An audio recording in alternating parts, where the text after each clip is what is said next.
Hi, I'm John Holden. Welcome to Earth.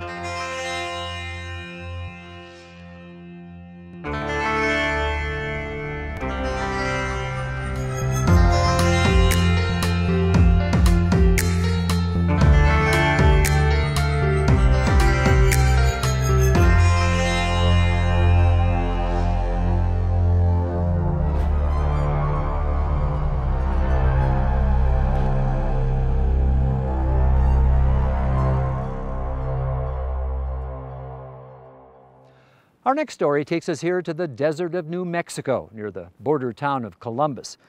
This is as far away from the ocean as you can get.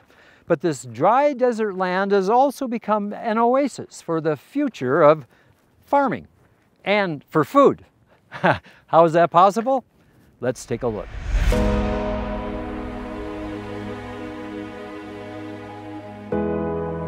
Our global population is growing by leaps and bounds, predicted to hit 10 billion people by the year 2050. This is placing a huge strain on our agricultural land resources to produce food, as well as our freshwater and ocean resources. So to meet those demands that this new population is going to have, we're going to have novel agricultural practices to provide new food sources. And so those food sources need to be novel in the way that they're not going to be competing with arable land that's already overstretched, and also not competing with freshwater sources that, again, are also scarce. One of the answers may lie here, in the middle of the hot, dry desert of New Mexico, atop a saltwater aquifer, where Miguel Calatayud, farmer and entrepreneur, is leading Iwi, a plant-based protein and supplement company that has reinvented a whole new way to farm non-arable land, to grow nutritious protein from sea algae. The strain of algae we use is coming from the North Atlantic Ocean, and it needs salt and it needs a lot of sun. And being in the middle of a desert like the New Mexico desert or the Texas desert is the perfect location because of the hours of sun, the number of days of sun, access to salt water, and we are insulated enough in order to have the perfect crop with a high quality food safety for our customers. Overseeing dozens of acres of saltwater algae ponds in the deserts of New Mexico and Texas, Iwi is able to grow this microscopic protein sea plant that is the source of omega-3 far away from the ocean.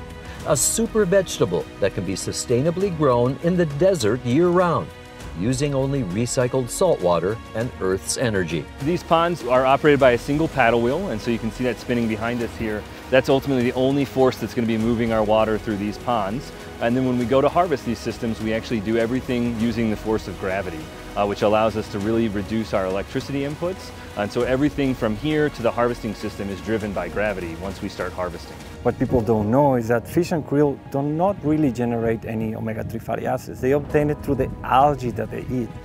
So algae is the original source of those omega-3 fatty acids. So we skip the middle fish, we go straight to the source, we go to the algae. We are not competing for arable land, we are not competing for fresh water. So our solution is not a replacement for existing solutions, it's in addition to. Here at its laboratory in the desert, Iwi researchers are exploring the nutritious benefits of this tiny marine plant, both as a food source and supplement. The possibility for algae is, limitless. It has the highest absorption omega-3 in the planet. But at the same time, we produce a very unique type of protein. We have all the essential amino acids you need. Each of them beat or exceed the amount that the FAO requires for daily consumption. We can do all these wonderful things using resources that nobody else will be utilizing, which is non-arable land, salt water, the sun. Unlike traditional crops, which might only be harvested once a year, a pond of algae can be harvested as many as 2 or 3 times a week. It smells like Earth. Yeah, yeah. This smells like Earth.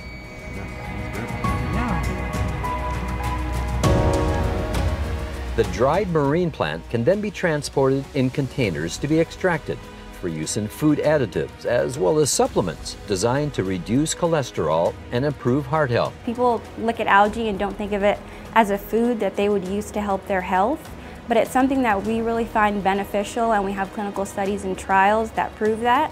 So I think that it's something that's going to be great to help the future of food.